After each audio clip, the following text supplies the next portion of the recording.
युवाओं की बात करें तो बहुत सारे रोड बिरादरी के जो बच्चे हैं वो विदेशों में हैं। जी। और अब जैसे डंकी रूट है, तो इन चीज़ों को आप कैसे मानते हैं?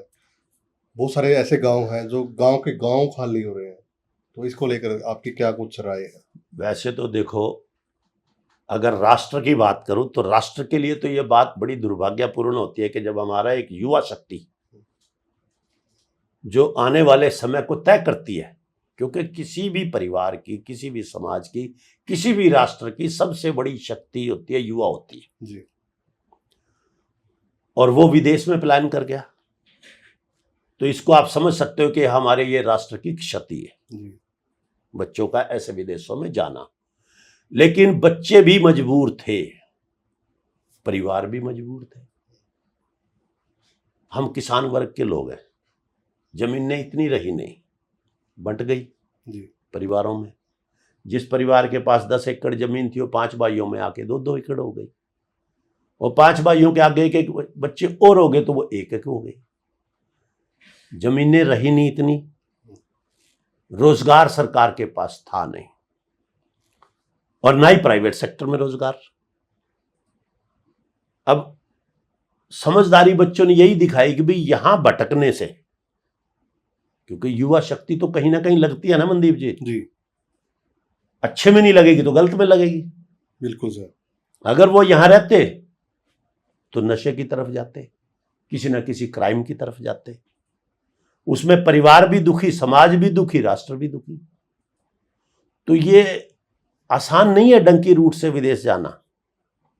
मैं तो उन बड़ा हौसला मानता हूं उन नौजवानों का जो जिन्होंने ये फैसले लिए, परिवार को छोड़ के, जीवन को दांव पे लगा के विदेशों में पहुंचे। उनके अंदर तड़फ थी काम की, या ये समझिए कि अपने परिवार को आगे बढ़ाने की, तभी उन्होंने ये रास्ता अपनाया।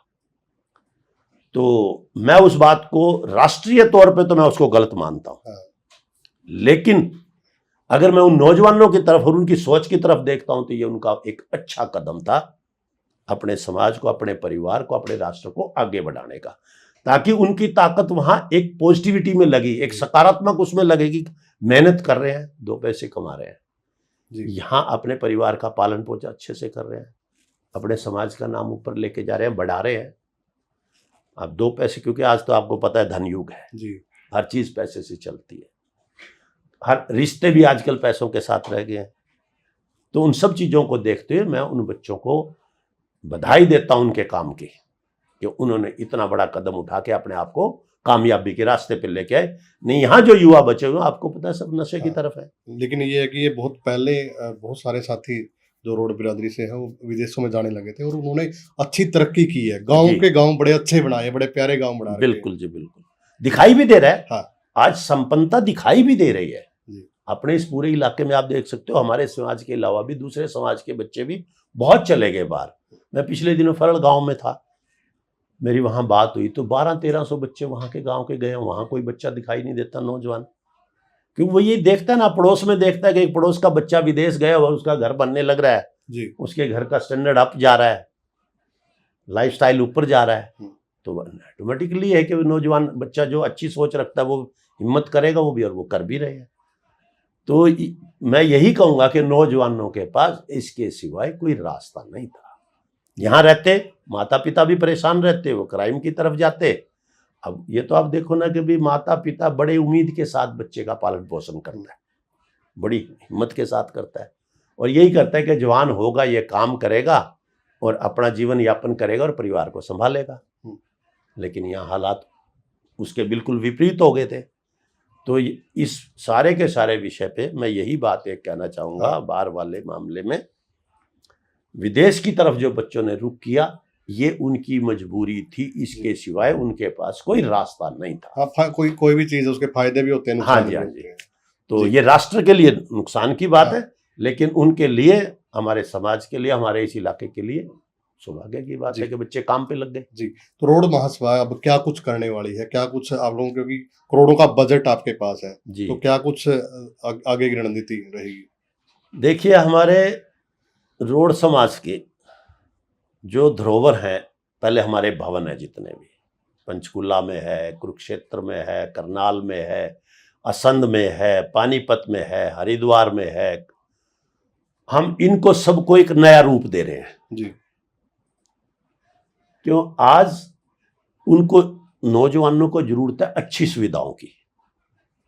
ये पुराने हिसाब से बनी थी, कोई 65 साल पहले बनी, कोई 40 साल पहले बनी, कोई 20 साल पहले बनी। तो आज आप समझते हो कि हर परिवार का बच्चा एक एसी रूम में सोना पसंद करता है। साधारण से साधारण घर में भी आपको एसी मिलेगा जी। अटैच टॉयलेट भी मिलेगा।